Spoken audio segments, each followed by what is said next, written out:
अस्सलामुअलैकुम, BTV news के साथ मैं हूं निदा अरशद। बुलेटिन का आगाज़ करने से कबल एक नज़र न्यूज़ हेडलाइंस पर। बोस्निया के सदर की army chief general Qamar Javed Bajwa से GHQ में मुलाकात। ISPR के मुताबिक आर्मी चीफ और सदर बोस्निया के दरमियान मुलाकात में खित्ते की सिक्योरिटी की सूरत हाल और पाक बोस्निया ताल्लुकात पर बातचीत हुई। इस मौके पर आर्मी चीफ ने कहा कि पाकिस्तान बोस्निया से बरादराना ताल्लुकात को बहुत अहमियत देता है। बोस्निया के सदर ने खित्ते के अमन इस्तेहकाम के लिए पाकिस्तान की मुसलसल कोशिशों को भी सराहा। GHQ आमद पर बोस्निया के सदर को गार्ड ऑफ ऑनर भी पेश किया गया। वज़ीर-ए-आज़म इमरान खान 10 नवंबर को शंघाई ताउन तंजीम के इजलास से खिताब करेंगे। शंघाई ताउन तंजीम का सरबराहान मुमलिकत सतह का सरबराही इजलास रूस में होगा। शंघाई ताउन तंजीम के इजलास से वज़ीर-ए-आज़म इमरान खान का खिताब वीडियो लिंक के जरिए होगा। वज़ीर-ए-आज़म इमरान खान रूस की दावत पर शंघाई ताउन तंजीम के इजलास में वीडियो लिंक के जरिए शिरकत करेंगे। इक़्तिसादी राब्ता कमेटी ने गर्दिशी कर्ज के मामले पर कमेटी कायम कर दी। कमेटी में मजीद 3,20,000 टन गंदम की दरामद की भी मंजूरी दे दी। मामले पर कमेटी कायम कर दी। ECC की तश्कील करदा committee finance division, power and petroleum division, planning division, SECP, ओगरा के अफसरान और गैस सेक्टर की 5 कंपनियों के नुमाइंदों पर मुश्तमिल होगी। कमेटी गर्दिशी कर्ज के खात्मे के लिए 1 माह में अपनी तजावीज़ पर मुश्तमिल रिपोर्ट ECC को जमा कराएगी। व्हाइट हाउस का अगला मकीन कौन होगा, इसका फैसला तो जल्द हो जाएगा। अमेरिका में सदारती इंतखाबात के नताइज सामने आने के बाद डेमोक्रेटिक उम्मीदवार जो बाइडन जीत के इंतहाई करीब पहुंच गए। अमरीकी ओहदे सदारत पर विराजमान होने और व्हाइट हाउस का मेहमान बनने के लिए सदारती उम्मीदवार को 270 इलेक्टोरल वोट दरकार हैं। गैर मुल्की मीडिया के मुताबिक डेमोक्रेटिक उम्मीदवार जो बाइडन ने 264 और रिपब्लिकन उम्मीदवार अमरीकी सदर ट्रंप ने अब तक 214 इलेक्टोरल वोट हासिल किए हैं। अमरीका में अब भी वोटों की गिनती जारी है और अब सिर्फ 5 रियासतों के नताइज आना बाकी हैं। मुस्लिम लीग नून की नायब सदर मरियम नवाज ने कहा है कि हमें समझ है कि वज़ीर-ए-आज़म मजबूर है और इसे अपने हुकूक नहीं पता, वो खुद किसी की नौकरी करता है। इस करदू के इलाके गुम्बा में जलसे से खिताब करते हुए मरियम नवाज ने हुकूमत और वज़ीर-ए-आज़म को तनकीद का निशाना बनाया। उन्होंने कहा कि 50 लाख घर बनाने और 1 करोड़ नौकरियां देने का वादा झूठा है। तुम्हारा हर वादा झूठा है। तुम्हारा गिलगित बल्तिस्तान को सूबा बनाने का वादा फरेब है और इस चालाकी को गिलगित के अवाम बखूबी जानते हैं। कठपुतलियों के पास इक़्तिदार है लेकिन अवाम नहीं। सिलेक्टेड को गिलगित के अवाम का कुछ नहीं पता। वफाकी वजीर 2 साल बाद दौरे पर आते हैं मगर सिर्फ वोट लेने के लिए, अवाम के लिए नहीं आते। जलसे से खिताब में बिलावल ने हुकूमत को आड़े हाथों लिया। कहते हैं इनसे पूछें अवाम की तनख्वाहों में कितना इजाफा किया। 2 साल में उन्होंने 1 टका भी इजाफा नहीं किया। जरदारी ने साल 2009 में अबूरी सूबा बना दिया था। वज़ीर आला सिंध सैयद मुराद अली शाह ने महकमे खजाना को 2 अरब 39 करोड़ रुपए जारी करने की हिदायत की है ताकि जून 2021 तक कराची में 5 अहम स्कीमें मुकम्मल की जा सकें। ये हिदायत वज़ीर आला ने बुध को कराची मेगा प्रोजेक्ट से मुतालिक इजलास की सदारत करते हुए जारी की। इजलास में वज़ीर बल्दियात सैयद नासिर हुसैन शाह, मुशीर कानून Murtaza Wahab, chairman PND Mohammad Waseem, secretary खजाना Hasan Naqvi, secretary local government Najam Shah, PD Karachi project Khalid Masroor और दीगर मुताल्लिक़ अफसरान ने शिरकत की। वज़ीर ख़ारजा ने कहा है कि मसला कश्मीर हमारी ख़ारजा पॉलिसी का अहम सतून है और भारतीय गैर कानूनी इक़दामात को तमाम कश्मीरी यकसर मुस्तरद कर चुके हैं। वज़ीर ख़ारजा शाह महमूद कुरैशी से चेयरमैन जम्मू कश्मीर तहरीक हक़ खुद इरादियत ने मुलाकात की। मुलाकात में मकबूजा कश्मीर में जारी इंसानी हुकूक की खिलाफ वर्जियों और खित्ते की सूरत हाल पर तबादला ख्याल किया गया। वज़ीर ख़ारजा ने कहा है कि भारतीय काबिज़ अफ़वाज की तरफ से कश्मीरियों पर मुज़ालिम ढाए जा रहे हैं, ताहम पाकिस्तान कश्मीरियों के हक़ खुद इरादियत के हुसूल तक मुआवनत जारी रखेगा। मशकूक ट्रांजैक्शन केस में आसिफ जरदारी की अबूरी जमानत में तौसी। इस्लामाबाद हाई कोर्ट ने तिबी बुनियादों पर हाजिरी से इस्तिस्ना की दरख्वास्त भी मंजूर कर ली। पाकिस्तान मुस्लिम लीग नून के सूबाई सदर लेफ्टिनेंट जनरल अब्दुल कादिर बलोच के इस्तीफे से पार्टी में पड़ने वाली दरारें गहरी होती जा रही हैं। पाकिस्तान मुस्लिम लीग नून के सूबाई सदर साबिक वफाकी वजीर लेफ्टिनेंट जनरल अब्दुल कादिर बलोच बुध को कोयटा पहुंच गए। कोयटा आमद के बाद निजी चैनल से गुफ्तगू में उन्होंने कहा कि 7 नवंबर को MPA हॉस्टल कोयटा में पार्टी ओहदेदारों, हम ख्याल साथियों, कारकुनों का इजलास तलब कर लिया है जिसमें मुस्तकबिल के लाएअमल पर गौर किया जाएगा। नून लीग बलूचिस्तान के सदर और खैबर पख्तूनख्वा के सीनियर नायब सदर पार्टी बयानी की मुखालफत में मुस्ताफ़ी हुए। नवाज शरीफ के मुल्क दुश्मन बयानी के साथ इनकी अपनी जमात खड़े होने को तैयार नहीं, शहबाज गिल का ट्वीट। कोरोना की दूसरी लहर के बावजूद तालीमी नुकसान से बचने की कोशिशें। 4 सूबों और विफाक का स्कूल खुले रखने पर इत्तेफाक। तालीमी कैलेंडर की तब्दीलियों और 8वीं से 10वीं तक बोर्ड इम्तहानात का फैसला ना हो सका। वज़राए तालीम अगले माह फिर सर जोड़ कर बैठेंगे। मुल्क भर में कोरोना की दूसरी लहर शिद्दत इख्तियार करने लगी। 24 घंटे के दौरान कोरोना वायरस ने मजीद 26 जिंदगियों को निगल लिया। 1302 नए केसेस भी सामने आ गए। कराची में लुटेरों ने मस्जिद के चंदा बॉक्स से रकम लूट ली। वारदात की सीसीटीवी फुटेज मंजर आम पर आ गई। मस्जिद के मुंतजिम और पेशे इमाम ने बताया कि हर 5 माह बाद बॉक्स खोला जाता है, जिसमें तकरीबन 40,000 से ज्यादा रकम जमा होती है। अहले मोहल्ला के मुताबिक चोरी की ये पहली वारदात नहीं, इससे पहले भी लुटेरे नमाजियों की मोटरसाइकिलें, वजू खाने से नल और जनरेटर की बैटरियां वगैरह भी चोरी कर चुके हैं। अहले मोहल्ला का कहना है कि पुलिस को कई बार शिकायत की गई, ताहम पुलिस ने लुटेरों के खिलाफ कोई कार्रवाई नहीं की। चीन ने कोरोना वायरस से बुरी तरह मुतासिर 3 ममालिक के शहरियों के दाखिले पर पाबंदी आयद कर दी। चीन ने दुनिया भर में कोरोना की दूसरी लहर के बाद अपने मुल्क में सख्तियां बढ़ा दी हैं और कोरोना को फैलने से रोकने के लिए वायरस से बुरी तरह मुतासिरा मुल्क बरतानिया, बेल्जियम और फिलिपाइन के शहरियों के दाखिले पर पाबंदी आयद कर दी है। इसके अलावा चीन ने अमेरिका, फ्रांस और जर्मनी के शहरियों से चीन आमद पर सेहत से मुतालिक इजाफी टेस्ट के नताइज देने का मुतालबा भी किया है। पाकिस्तान में डॉलर की कदर में कमी का सिलसिला कारोबारी हफ्ते के चौथे रोज भी बरकरार। इंटरबैंक में आज डॉलर की कदर 35 पैसे मजीद कम हुई। कारोबारी दिन के अख्ताम पर इंटरबैंक में डॉलर की कदर 159 रुपये 46 पैसे रही। रवा हफ्ते इंटरबैंक में डॉलर की कदर 79 पैसे कम हुई है। ओपन मार्केट में डॉलर की कदर 25 पैसे कम होकर 159 रुपये 70 पैसे है। दूसरी जानिब पाकिस्तान स्टॉक एक्सचेंज में भी आज तेजी का रुझान देखने में आया और 100 इंडेक्स 789 पॉइंट इजाफे से 41,071 पर बंद हुआ। कारोबारी दिन में 100 इंडेक्स 804 पॉइंट्स के बैंड में रहा। इंडेक्स की बुलंद तरीन सतह 41,086 रही। पाकिस्तान क्रिकेट बोर्ड ने पिच और ग्राउंड के मयार की बेहतरी के लिए बड़ा कदम उठा लिया। जदीद आलात की खरीदारी के लिए पीसीबी जल्द टेंडर जारी करेगा। Pakistan cricket board international companies के लिए टेंडर जारी करेगा। 6 बड़े क्रिकेट सेंटर के लिए 6 किट्स मंगवाई जाएंगी। पिच की पुख्तगी और बाउंस जांचने के लिए कुलिक हैमर खरीदा जाएगा। पाकिस्तानी निजात बरतानवी बॉक्सर आमिर खान का कहना है कि पंजाब के दारुल हुकूमत में बॉक्सिंग का तारीखी इवेंट होने जा रहा है। मुकाबले में 19 दिसंबर को मोहम्मद वसीम फाइट करेंगे। Mohammad Waseem WBC middle east title के लिए फाइट करेंगे। इनका कहना था कि यकीन है मोहम्मद वसीम वर्ल्ड टाइटल के लिए भी मुकाबला करेंगे। आमिर खान ने मजीद कहा कि लाहौर में होने वाले मुकाबले के लिए तैयारियां हो रही हैं। फाइट के लिए जगह का इंतखाब अभी करना है। मोहम्मद वसीम की मिडिल ईस्ट टाइटल के लिए पाकिस्तान में पहली फाइट होगी। पाकिस्तान शोबिज़ इंडस्ट्री की नामवर वर्सेटाइल अदाकारा महविश हयात ने हालिया अमरीकी सदारती इंतखाबात पर तबसरा करते हुए कहा कि जब अमरीका चीखता है तो पूरी दुनिया में ठंड शुरू हो जाती है। समाजी राब्ते की वेबसाइट ट्विटर पर जारी एक तफसीली बयान में महविश हयात ने लिखा कि अमरीका में होने वाले हालिया इंतखाबात के बायस कई शहरों में बदअमनी के इम्कानात मौजूद हैं। अदाकारा ने बताया कि देखना यह है कि व्हाइट हाउस की चाबी किसके हाथ में आती है और अगले 4 साल तक अमरीका की सदारत कौन संभालता है। कश्मीरी सकाफत और वर्सा के तहफ़्फ़ुज़ के लिए कश्मीर कमेटी ने अहम कदम उठाते हुए शोबिस समेत मुख्तलिफ शख्सियात पर मुश्तमिल एडवाइजरी बोर्ड कायम कर दिया। बोर्ड में मारूफ शायर अनवर मसूद, अदाकारा समीना पीरज़ादा, शान हुमायूं सईद और अली अजमत, अदनान सिद्दीकी, शहजाद रॉय, यूसुफ सलाउद्दीन, हदीका कियानी और फ़हद मुस्तफ़ा समेत साबिक़ क्रिकेटर वसीम अकरम और इनकी अहलिया भी एडवाइजरी बोर्ड में शामिल हैं। और बेरोजगार स्थानी पर बनने वाली अमरीकी फिल्म दी सेंटिया स्क्वाड की झलकियां जारी कर दी गईं।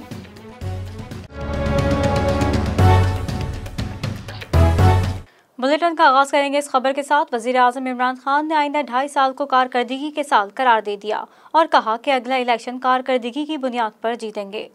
हुकूमती इत्तेहादियों के एजाज़ में ज़ोहराने के मौके पर वज़ीर आज़म इमरान खान ने कहा कि अपोजिशन ब्लैकमेल करने की पूरी कोशिश कर रही है। मैं ब्लैकमेल होने वाला नहीं। उन्होंने कहा कि अपोजिशन से ज़ाती मुफाद की शराइत पर डायलॉग बेमायने होंगे। अगर नैब केसेस में रियायत ही देनी है तो डायलॉग का क्या फ़ायदा। इत्तेहादियों के एजाज़ में वज़ीर आज़म के ज़ोहराने में महंगाई पर काबू पाने के लिए सख्त इक़दामात पर इत्तफ़ाक़ भी किया गया और वज़ीर आज़म ने कहा कि इत्तेहादियों के तहफ़्फ़ुज़ात सुन लिए हैं, जल्द अमल दरामद होता नजर आएगा। वज़ीर आज़म इमरान खान ने इत्तेहादियों को तमाम तहफ़्फ़ुज़ात दूर करने और वादे पूरे करने की यकीन दहानी कराई। वज़ीर आज़म इमरान खान ने कहा कि तमाम लोग पाकिस्तान को बेहतर बनाने के लिए यकजा हैं। अपोजिशन मुल्क को नुकसान पहुंचाने पर तुली हुई है। उन्होंने कहा कि महंगाई पर काबू पाने के लिए मुस्तकिल बुनियादों पर काम कर रहे हैं।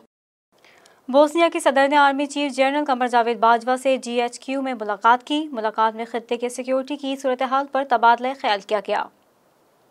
पाक फौज के शोबा ताल्लुकात आमा ISPR के मुताबिक आर्मी चीफ और बोस्निया के सदर के दरमियान होने वाली इस मुलाकात में खित्ते की सिक्योरिटी की सूरत हाल और पाक बोस्निया ताल्लुकात पर बातचीत हुई। इस मौके पर आर्मी चीफ ने कहा कि पाकिस्तान बोस्निया से बरादराना ताल्लुकात को बहुत अहमियत देता है। DG ISPR के मुताबिक दिफा, तकनीकी मामलत समेत मुख्तलिफ शोबों में दो तरफा ताउन में इजाफे पर भी बातचीत हुई। बोस्निया के सदर ने खित्ते के अमन व इस्तेहकाम के लिए पाकिस्तान की मुसलसल कोशिश को भी सराहा।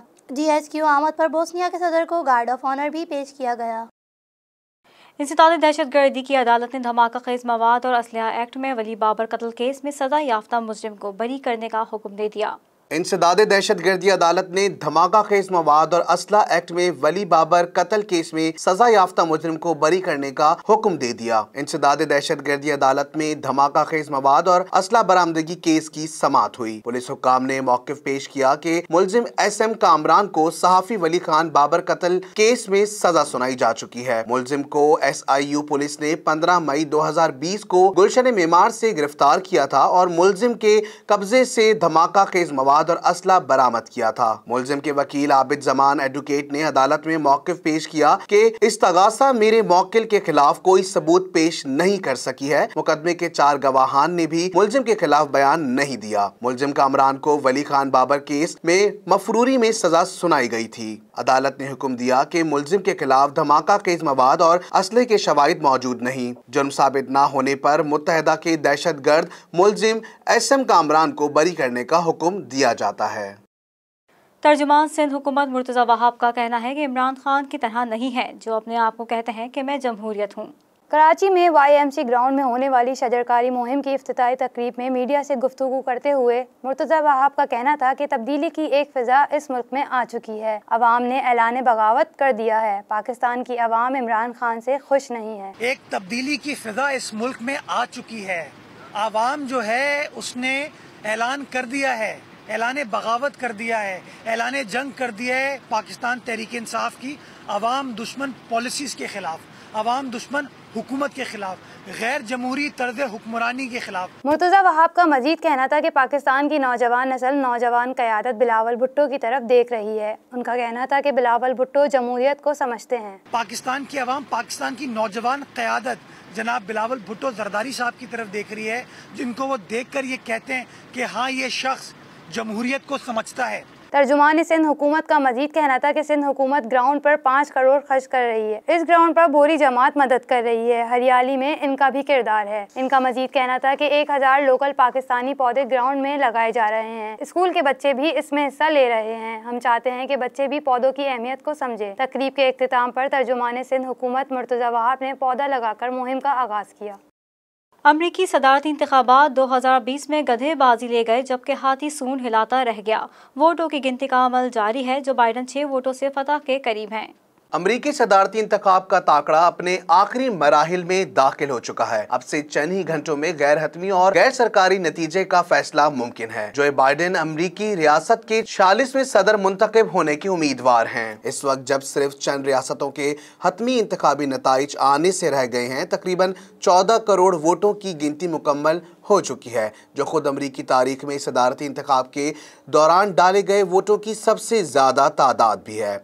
वाज़ेह रहे कि अमेरिका में वोटरों की मजमूई तादाद 24 करोड़ के लगभग है। पिछले सदारती इंतखाब में डोनाल्ड ट्रंप अमरीकी सदर 2016 में बने थे। 59.2% अमरीकी वोटर्स ने अपना हक के राय दही इस्तेमाल किया था। अब तक की गिनती के मुताबिक ये शरह 60% के करीब पहुंच रही है और बाज़ सियासी मुबस्सिरीन ने यहाँ तक पेशन गोई कर दी कि ये शरह 65% या इससे भी ज्यादा हो सकती है। मौजूदा सूरत हाल ये है कि अब वोटों की गिनती भी इख्तितामी मरहले पर दाखिल हो चुकी है और उम्मीद है कि अगले चंद घंटों के दौरान तमाम रियासतों से मुकम्मल हतमी लेकिन गैर सरकारी नताइज का ऐलान कर दिया जाएगा। फिलहाल 538 इलेक्ट्रो वोट्स में से 264 इलेक्ट्रो वोट्स हासिल करने के बाद डेमोक्रेटिक पार्टी के उम्मीदवार जो बाइडेन फैसला कुन फतह के करीब पहुंच चुके हैं। अमेरिका में सदारती उम्मीदवारों की हतमी फतह के लिए जरूरी होता है कि वो 270 या उससे जायद इलेक्ट्रो वोट्स हासिल करें। दूसरी जानिब मौजूदा अमेरिकी सदर और रिपब्लिक उम्मीदवार डोनाल्ड ट्रंप 214 इलेक्ट्रो वोट्स हासिल कर सके हैं।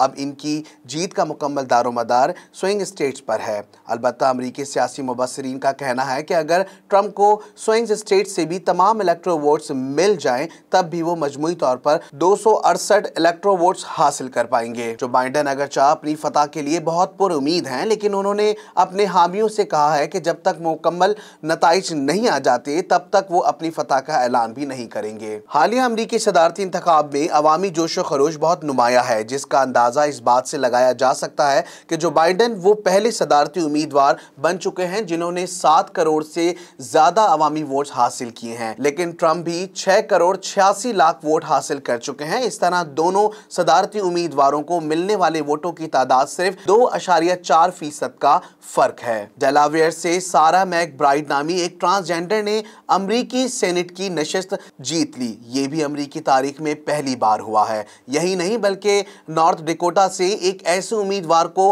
फातेह करार दिया जा चुका है जो 1 माह पहले ही कोरोना वायरस की वजह से इंतकाल कर चुका था। डेमोक्रेटिक पार्टी के हामियों ने व्हाइट हाउस के बाहर ट्रंप के खिलाफ एहतजाज किया, जबकि मुख्तलिफ मकामात पर ट्रंप और जो बाइडेन के हामियों ने अलग-अलग मुजाहरे भी किए। दूसरी जानिब डेमोक्रेटिक पार्टी के 5 से अफाम मुसलमान उम्मीदवारों ने भी विस्कॉन्सिन, फ्लोरिडा और डेलावेयर के कानून साज ऐवानों का इंतखाब जीत कर अमरीका में एक नई तारीख रकम कर दी है। इनमें से 3 मुस्लिम खवातीन भी शामिल हैं।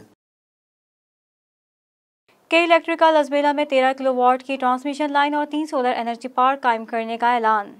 वज़ीर आला बलोचिस्तान जाम कमाल खान की खसूसी हिदायत पर चीफ सेक्रेटरी बलोचिस्तान फजील असगर से के इलेक्ट्रिक के वफद ने हुमायूं सगीर की क़यादत में मुलाकात की। इजलास में पार्लिमानी सेक्रेटरी बराए अक़लियती अमूर दनीश कुमार और साबिक सूबाई वज़ीर प्रिंस अहमद अली ने भी खसूसी तौर पर शिरकत की। हुमायूं सगीर ने वफद को बताया कि हुकूमत बलोचिस्तान की खसूसी हिदायत पर नई 13 किलोवाट ट्रांसमिशन लाइन पर जल्द काम शुरू किया जाएगा। हुमायूं सगीर का मजीद कहना था कि बलूचिस्तान हुकूमत की खसूसी हिदायत पर लसबेला में 3 सोलर पार्क भी कायम किए जाएंगे, जिससे बिजली की कमी पर एक हद तक काबू पा लिया जाएगा। इजलास से खिताब में चीफ सेक्रेटरी बलूचिस्तान ने के इलेक्ट्रिक के वफद को तमाम प्रोजेक्ट्स की तकमील के लिए ज़मीन की फराहमी और दीगर मामलात के हल के लिए मुकम्मल ताउन का यकीन भी दिलाया। सूबाई वजीर का कहना था कि स्पेशल इकनॉमिक जोन के तौर पर हम इस हिस्से को तरक्की देना चाहते हैं। इस मकसद के हसूल के लिए सबसे अहम कदम लसबेला होगा, जिसके इंडस्ट्रियल डेवलपमेंट अथॉरिटी को अपने पैरों पर खड़ा करने के लिए इंफ्रास्ट्रक्चर को बेहतर करने की ज़रूरत के साथ साथ बिजली की कमी को भी पूरा करना निहायत अहम है। बारिश में चहलकदमी करने वाले शख्स की छतरी पर बिजली गिर गई, जिसकी दिल दहला देने वाली वीडियो सामने आ गई। इंटरनेट पर आए रोज़ ऐसी वीडियोस सामने आती हैं जिन्हें देखकर सार्फिन शशदर रह जाते हैं। अलबत्ता कुछ ऐसे हकीकी वाक़यात की वीडियोस भी सामने आती हैं जिन्हें देखकर लोग खौफज़दा हो जाते हैं। सोशल मीडिया पर जारी होने वाली वीडियो अमरीकी रियासत साउथ कैरोलिना की है, जिसमें एक शख्स को बारिश के दौरान छतरी लेकर जाते हुए देखा जा सकता है। वीडियो में नजर आने वाले शख्स ने बारिश के पानी से बचने के लिए छतरी का सहारा लिया और वो कहीं काम से निकला तो उसी दौरान उसके बिल्कुल करीब आसमानी बिजली गिरी। देखा जा सकता है कि बिजली गिरने के बाद छतरी उस शख्स के हाथ से छूट गई और फिर पिघल गई, जबकि करीब में मौजूद पानी भी फिजा में बुलंद हुआ। आसमानी बिजली गिरने के फौरी बाद छतरी लेकर जाने वाला शख्स भी जमीन से 1 फीट ऊपर उछला, जिससे ये अंदाजा लगाया जा सकता है कि उसे भी चोट आई है। रिपोर्ट में बताया गया है कि ये वीडियो नॉर्थ कैरोलिना के स्कूल की है और ये नहीं बताया गया कि वाक़या कब पेश आया और इसमें क्या नुकसान हुआ।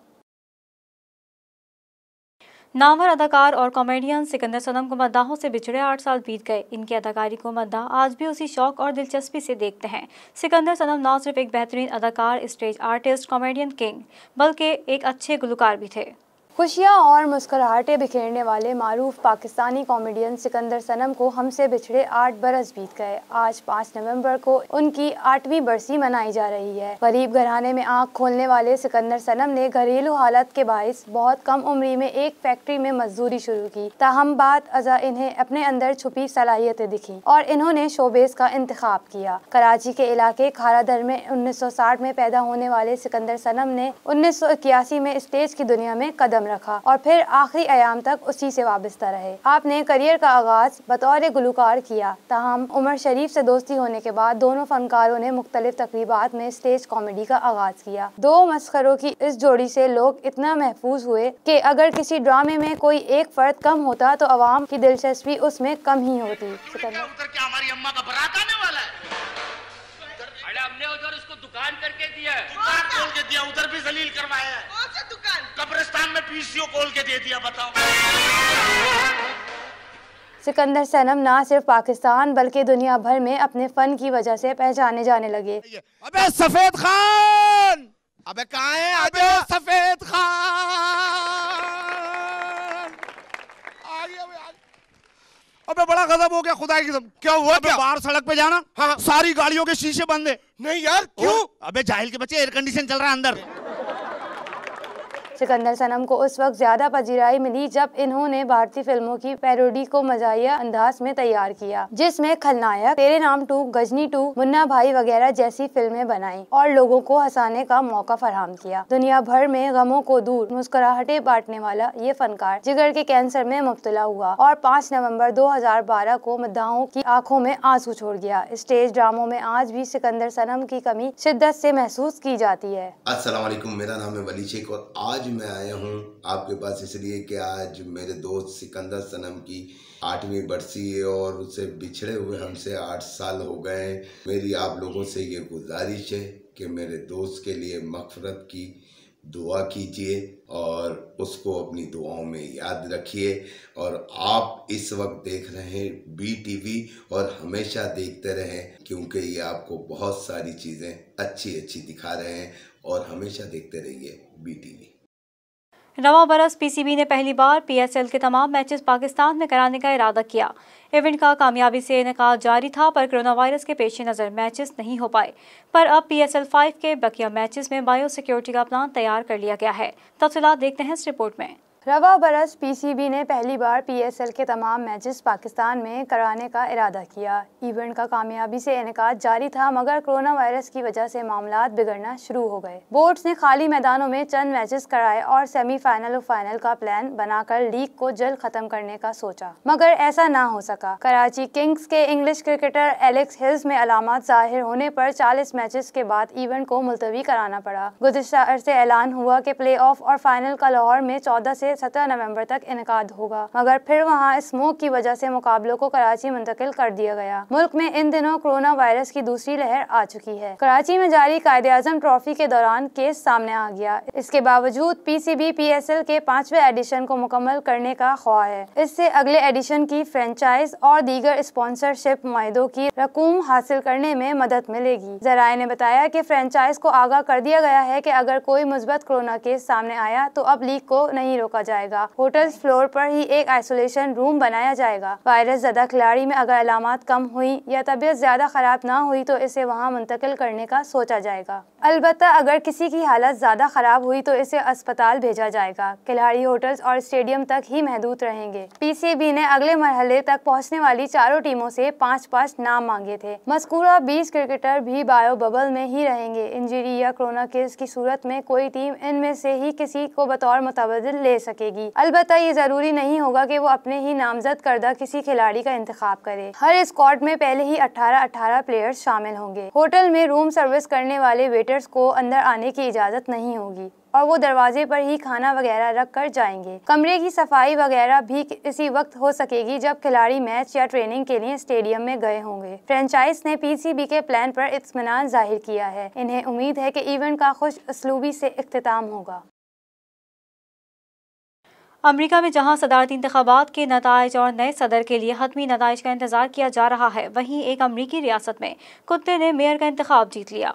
केंटकी रियासत के छोटे से कस्बे में दरियाए ओहायो के किनारे मुकीम रैबिट हैच हिस्टोरिकल सोसाइटी नामी कम्युनिटी ने मेयरशिप इलेक्शन करवाए और वोटिंग के नताइज आने के बाद फ्रांसीसी कुत्ते वल्वर को मेयर मुंतखब किया गया। कम्युनिटी के मकीनों की जानिब से $1 अमरीकी फंड के साथ वोट कास्ट किए गए, जिसके नताइज में वल्वर 20 नामी फ्रांसीसी बुलडॉग कामयाब करार पाया, जिसने 13,143 वोट लिए। नौमुंतखब मेयर का ऐलान हिस्टोरिकल सोसाइटी के तस्दीक शुदा फेसबुक पेज पर गुज़श्ता रोज एक पोस्ट के जरिए किया गया। आपको ये जानकर हैरानी होगी कि ये पहला मौका नहीं है जब रैबिट हैच कम्युनिटी का मेयर एक कुत्ता मुंतखब हुआ हो, बल्कि 1990 से कम्युनिटी हर 4 साल के लिए कुत्तों को ही अपना मेयर मुंतखब करती आ रही है। गोल करने का कोई मौका ज़ाया ना करने वाले साबिक hockey Olympian Abdul Rashid junior 73 साल की उम्र में इस्लामाबाद में वफात पा गए। अब्दुल रशीद जूनियर काफ़ी अरसे से अलील थे और अस्पताल में ज़ेरे इलाज थे। रशीद जूनियर वाहिद खिलाड़ी हैं जिन्हें 3 ओलंपिक्स मेडल जीतने का एजाज हासिल है। उन्होंने ओलंपिक्स 1968 में गोल्ड, 1972 में सिल्वर, 1974 में ब्रॉन्ज मेडल जीता। साबिक ओलंपियन ने 1971 वर्ल्ड कप में पाकिस्तान की नुमाइंदगी की थी। करियर में 96 गोल स्कोर करते हुए मुल्क का नाम रोशन किया। रशीद जूनियर का शुमार बैनुल-अक़वामी हॉकी के सफ़े अव्वल के सेंटर फॉरवर्ड में होता था। 70 की दहाई में वो हरीफ टीमों के लिए सबसे बड़ा खतरा थे। अगरचे हॉकी के खेल ने हसन सरदार जैसा स्टाइलिश सेंटर फॉरवर्ड भी देखा है, लेकिन रशीद जूनियर की सबसे बड़ी खूबी ये थी कि साथी खिलाड़ियों की तरफ से मिलने वाले पास पर या खुद हरीफ डिफेंडर को चकमा देकर वो गेंद को पलक झपकते ही गोल में पहुंचा देते थे। इसी खूबी की वजह से वो शार्प शूटर और किंग ऑफ द टी के नाम से मशहूर थे। सन 1974 में तेहरान में होने वाले एशियन गेम्स में इनकी क़यादत में पाकिस्तान ने फाइनल में इंडिया को हराकर अपने एशियाई एजाज का कामयाबी से दिफा किया। इस टूर्नामेंट में वो मजमूई तौर पर 13 गोल करके छाए रहे। दिलचस्प बात यह है कि रशीद जूनियर दुनिया के इन 3 खिलाड़ियों में शामिल हैं जिन्होंने ओलंपिक्स में तलाई, चांदी और कांसी के तमगे जीते हैं। इनके अलावा ये एजाज इंडिया के प्रतिपाल सिंह और विक्टर जॉन पीटर को हासिल है। रशीद जूनियर को वर्ल्ड क्लास खिलाड़ी होने के बावजूद जूनियर पुकारे जाने का मामला भी दिलचस्प है। जब वो इंटरनेशनल हॉकी में आए थे तो इनसे कबल एक और अब्दुल रशीद पाकिस्तानी टीम में मौजूद थे, लिहाजा इन्हें रशीद जूनियर पुकारा जाने लगा। लेकिन वो सिर्फ नाम के जूनियर थे, इनका खेल इनकी सीनियरिटी साबित कर देता था। चीन ने कोरोना वायरस से बुरी तरह मुतासिर 3 ममालिक के शहरियों के दाखिले पर पाबंदी आयद कर दी। कोरोना को फैलने से रोकने के लिए वायरस से बुरी तरह मुतासिर ममालिक बरतानिया, बेल्जियम और फिलिपाइन के शहरियों के दाखिले पर पाबंदी आयद कर दी है। तफसीलात जानते हैं इस रिपोर्ट में। गैर मुल्की खबर रसा इदारे के मुताबिक चीन ने दुनिया भर में कोरोना की दूसरी लहर के बाद अपने मुल्क में सख्तियां बढ़ा दी और कोरोना को फैलने से रोकने के लिए वायरस से बुरी तरह मुतासिर मुल्क बरतानिया, बेल्जियम और फिलिपाइन के शहरियों के दाखिले पर पाबंदी आयद कर दी है। इसके अलावा चीन ने अमेरिका, फ्रांस और जर्मनी के शहरियों से चीन आमद पर सेहत से मुतालिक इजाफी टेस्ट के नताइज देने का मुतालबा भी किया है। चीनी सिफारत खाने की जानिब से जारी बयान में कहा गया है कि चीन ने बरतानिया से आने वाले ऐसे गैर चीनी शहरियों के भी मुल्क में दाखिले को आर्जी तौर पर मुअत्तल कर दिया है जिनके पास चीन में रिहाइश का इजाजतनामा मौजूद है, जबकि फिलिपाइन और बेल्जियम में मौजूद चीनी सिफारत खानों की जानिब से भी इनके शहरियों के चीन में दाखिले को रोकने के लिए इसी तरह का बयान जारी किया गया है। मीडिया रिपोर्ट्स के मुताबिक बरतानिया से गैर चीनी बाशिंदों के चीन आने पर पाबंदी का फैसला बरतानिया में कोरोना केसेस बढ़ने के बाद लगने वाले लॉकडाउन के बाद किया गया। मीडिया रिपोर्ट्स में बताया गया है कि कोरोना की दूसरी लहर के आगाज के बाद बेल्जियम और यूरोप में रोजाना की बुनियाद पर सबसे ज्यादा केसेस रिपोर्ट हो रहे हैं, जबकि फिलिपाइन का दूसरा नंबर है। मीडिया रिपोर्ट्स के मुताबिक 6 नवंबर से अमेरिका, फ्रांस, जर्मनी और थाईलैंड से चीन आने वाले अफराद को लाजमी तौर पर एंटीबॉडीज और दीगर टेस्ट के नताइज दिखाना होंगे, जबकि ये नताइज बोर्डिंग से 48 घंटे कबल के होना जरूरी है। इसके अलावा अगर किसी मुसाफिर को बजरिया चीन किसी मुल्क का सफर करना है, इसके लिए भी ट्रांजिट मुल्क में ये टेस्ट कराना लाजिम होगा और इसके नताइज देखना होंगे। मारूफ भारतीय टीवी एंकर अर्नब गोस्वामी को जेल भेज दिया गया। अदालत ने अर्नब गोस्वामी को 14 रोज के जुडिशल रिमांड पर जेल भेजा। मुंबई पुलिस ने गुज़िश्ता रोज़ आर्किटेक्चर को खुदकुशी पर उकसाने के मुकदमे में अर्नब गोस्वामी और दीगर 2 अफराद को गिरफ्तार किया था, जिन्हें आज अदालत के रूबरू पेश किया गया। भारतीय मीडिया के मुताबिक पुलिस ने रिपब्लिक टीवी के एडिटर इन चीफ अर्नब स्वामी को मुकामी अदालत में पेश किया और 14 रोज़ा जिस्मानी रिमांड की इस्तदा की। ताहम अदालत ने पुलिस की इस्तदा मुस्तरद करते हुए अर्नब गोस्वामी को 14 रोज के जुडिशल रिमांड पर जेल भेज दिया। अर्नब गोस्वामी ने अदालत में इल्जाम लगाया कि पुलिस ने इन पर तशद्दुद किया, लेकिन अदालत ने इनके तशद्दुद के इल्जाम को मुस्तरद कर दिया। भारतीय मीडिया के मुताबिक अर्नब गोस्वामी ने केस बंद करने के लिए मुंबई हाई कोर्ट में भी दरख्वास्त दायर कर रखी है, जिसकी समाअत आज ही होगी, जबकि इनकी जानिब से जमानत की दरख्वास्त भी हाई कोर्ट में दायर किए जाने का इम्कान है। नंगे पांव 700 मील का सफर तय करके माजूरों के लिए फंड जमा करने वाले 40 साल बरतानवी मेजर ने अपने जैसे कई वालिदैन के लिए एक मिसाल कायम कर दी। तफसीलात जानते हैं इस रिपोर्ट में। बरतानिया के टिडवर्थ गैरिसन टाउन में रहने वाले 40 साल मेजर क्रिस ब्रेनिगन की 8 साल बेटी में 2018 में कॉर्नेलिया डी लिंग सिंड्रोम नामी बीमारी की तशखीस हुई। ये बीमारी बच्चे के कद, हाथों की उंगलियां, बाजुओं और हाथों पर असरअंदाज होती है और इस बीमारी का फिलहाल दुनिया भर में कोई इलाज मौजूद नहीं। बेटी में इस बीमारी की तशखीस के बाद बजाय हिम्मत हार कर अफसरदगी तारी करने के क्रिस ने अपनी बेटी और इन जैसे कई बच्चों के लिए फंड्स जमा करने का फैसला किया और चैरिटी वॉक का आगाज किया। इस अजीम फौजी ने 700 मील का सफर नंगे पांव तय किया। चैरिटी वॉक की दास्तान सुनाते हुए क्रिस कहते हैं कि आगाज में उन्होंने 5 लाख अमरीकी डॉलर जमा करने का सोचा था, लेकिन चैरिटी वॉक के इख्तिताम पर जमा होने वाली रकम मतलूबा रकम से कहीं ज्यादा थी। वाज़ेह रहे कि ये खतीर रकम इस बीमारी पर की जाने वाली तहकीकात पर खर्च की जाएगी। मेजर क्रिस ने जहां अपनी चैरिटी वॉक से दुनिया भर के वालिदैन को मुतासिर किया, वहीं American pop star singer Taylor Swift भी इनसे बेहद मुतासिर हुई और मेजर क्रिस की बेटी से मिलने की ख्वाहिश का भी इजहार किया। न्यूज़ स्टूडियो से फिल वक्त इतना ही। मज़ीद खबरों से बाखबर रहने के लिए विजिट कीजिए हमारी वेबसाइट www.btn.tv और सब्सक्राइब करें हमारा YouTube चैनल बदर टेलीविजन नेटवर्क।